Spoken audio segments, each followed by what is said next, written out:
This is OneFall.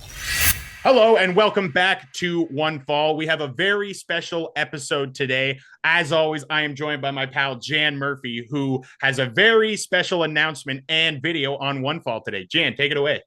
Hey now, I had the chance to sit down in a Zoom with Tiffany Stratton this week. We talked about, WWE champion that's Tiffany right, Stratton. who's facing Charlotte Flair at WrestleMania 41 next weekend.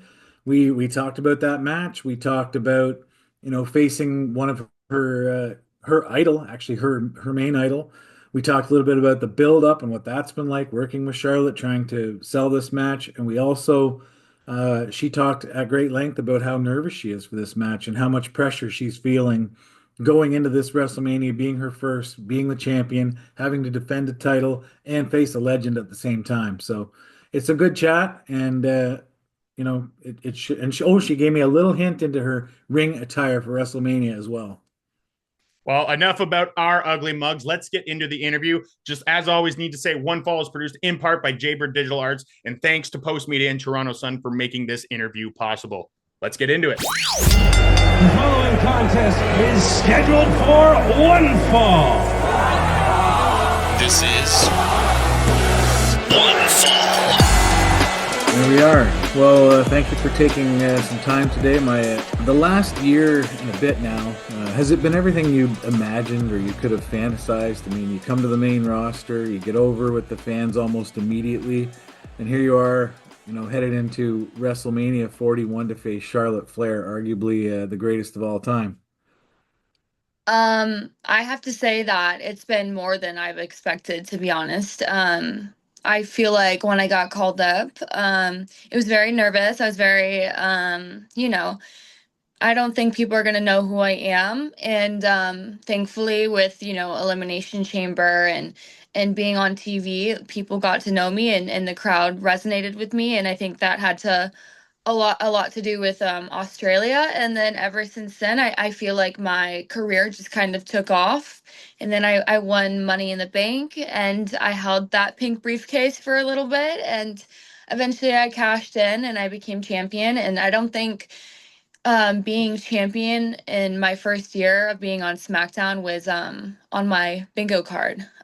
So walking into WrestleMania as the WWE Women's Champion, I think it's very nerve-wracking. There's a lot of pressure, but I feel like I'm exactly where I need to be.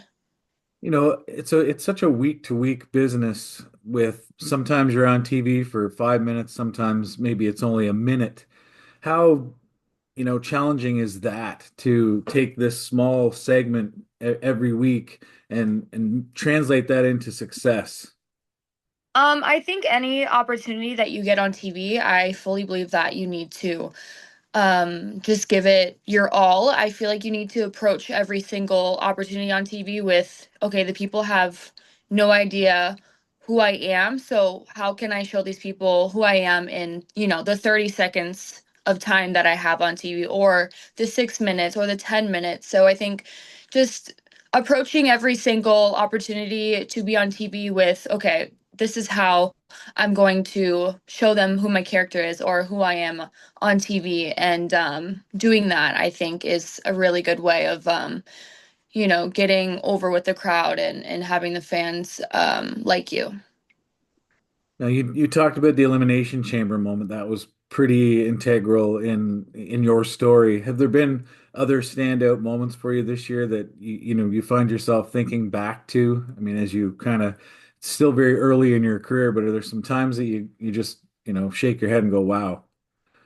I have to say, yeah, Australia was really that moment for me. And then when I cashed in, I think that was really the moment where like everything just kind of fell into place for me, like mentally and obviously for my career as well. To have the crowd just be so behind me through my entire Money in the Bank reign and finally getting to cash in and just hearing the crowd reaction and just being in that moment, I felt like everything just fell into place. Now, your parents were integral in sort of steering you toward professional wrestling. You've talked about that. Are they enjoying this ride now alongside you? I'm sure they don't get to see you very often. Of course. My mom is all about it. My dad is constantly texting me like, you know, are you okay? Like they always think I'm injured after my matches. But no, they love it. They're fully supportive of this and they want me to, reach the highest level in this and they're super excited to come to WrestleMania and watch me have my first ever WrestleMania match. Awesome. Have you settled on a ring gear or ring attire for WrestleMania for your WrestleMania match yet? And if so, is there anything you can share? Um, I have settled on something. I'm actually getting two options made just in case. But I will say that there will be pink in it. So that's all I can give you guys. This build with Charlotte Flair has had a little bit of everything. We've seen some in-person stuff. We've seen stuff promos done via satellite. We had this incredible brawl that lasted almost the entire night, which for me was really what took this rivalry to the next level. I mean, I'll be honest with you. At first, I was like, "There's so many security crew and everybody in there." It was kind of distracting, but then it kept going all night. And as it went on and it went on, I was like, "Okay, I'm really invested in this." All of a sudden, um, are you satisfied, with what you guys have done to this point to sell this match? Because I believe it's, as a fan, I'm very excited for this match, and I think I'm as excited for it as I am for any other one on the card.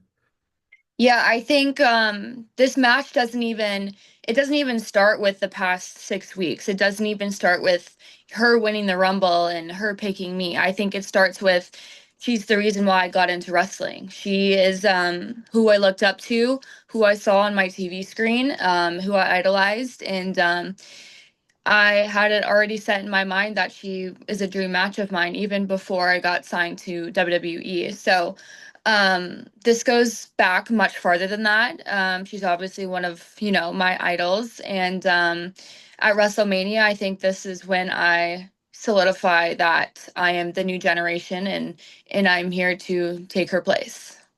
I mean, you guys even managed to get a segment clipped out of off the broadcast after the fact. It's been a little bit of everything, a little bit personal, very physical. I don't know that you could have done much more to promote this event, but I guess we still have a little bit of time to see what else you can do, right? Right. Yeah. We've got about 2 more weeks. So you'll have to stay tuned and tune into SmackDown to see what is next. How difficult? OneFall is produced in part by Jaybird Digital Arts. Looking for top quality graphic design? Then look no further than Jason Reese and Jaybird Digital Arts. Musicians, business owners, performers, event promoters, athletes, or a professional wrestler. Or maybe you're just someone in need of expert photo editing and design work. You need a graphic designer who can bring your vision to life. So once again, let me introduce you to Jason Reese of Jaybird Digital Arts.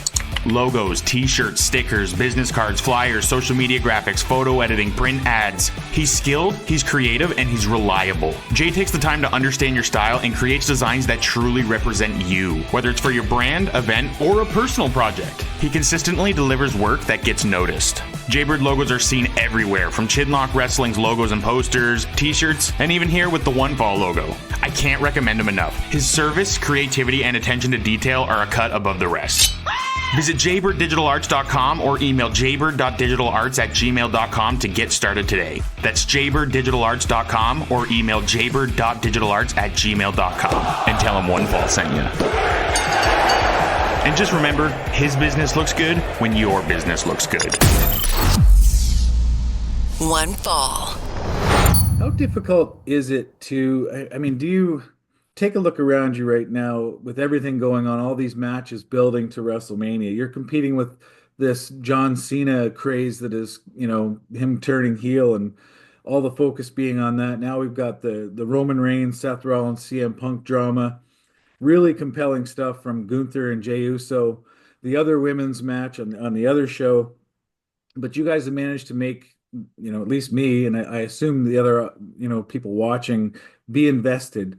Are you ready to take that? And how do you take that investment and put it in the ring in Vegas next week? Yeah, obviously there's so many amazing matches. We have so many top stars that I feel like you can throw up a quarter and if it lands on heads or tails, like you would believe whoever were to walk out winner of any of these matches. So my plan is to go in and I want to steal the show, and I want people to remember a match, and I want my match to go down in history as one of the best women's matches. And yeah, just ultimately steal the show like Charlotte did with Rhea 2 years ago. But yeah, there's so many amazing matches, and I really want to stand out at this WrestleMania. Do you have a favorite WrestleMania match of your own from, watching as a fan? So I think I started watching wrestling when I started wrestling. And I remember I was in LA as an NXT talent, and I had my Stand and Deliver ladder match, and then I got to watch WrestleMania. I watched at the hotel. They had like these big screens and stuff that we could watch the matches on, and I remember watching Charlotte and Rhea, and I was just in awe. And I thought that they stole the show, and I think a lot of other people agreed with that. So I have to say that it was the Rhea versus Charlotte match for me. Last one, are you soaking this all in? Are you having the best time of your life right now? I mean, it can be so busy with the travel and, the prep and the media and all the stuff that you're doing right now. But, have you slowed it down enough to be enjoying this and enjoying what you're in the moment in? Because one day people are just going to look back at it as do you remember that WrestleMania match between, Tiffany Stratton and Charlotte? And it'll be a thing of the past of the lore. Are you feeling that Right. you're soaking this in and you're enjoying it while it's happening? Um, you know, the last couple of weeks, I feel like it's been, it's hard. It's a lot of pressure. I'm 25 years old. It's my first ever WrestleMania. So I do feel like there's a lot of pressure on me, and I'm also the champion. I'm not chasing a title. I'm trying to keep a title from one of the most decorated women on the roster. So that in itself is, I just feel like there's so much pressure on that. And I think, the fans forget that. I'm only 25. I'm only, 3.5 years into the business. So it has been very stressful. But, now I'm trying to, I feel like for the most part, the hard work is done. I feel like, we've done a really good job of selling this match and making people be invested in our story. So now I really feel like I can just kind of, be in the moment now, and not worry too much, and just kind of, soak in everything up until these next 2 weeks, because it's going to get crazy. We've got appearances, we've got so many media that we're going to be doing. So I am trying now to be more in the moment. I feel like I can kind of, just coast into WrestleMania and know that our match has been sold and people are invested now. Awesome. Well, that's a great answer. And forget who it was. Somebody told me along the way I think it was Edge, said when he would go to the ring, he would make sure, that he did his entrance a little extra slow so he could stop and take a look around and try and pick people out in the crowd so that he would never forget. So Mhm. I hope you enjoy, and I look forward to seeing what you guys can do. So thank you. Thank you. All right. Thank you for having me. Thank you so much. All the best. Thank you.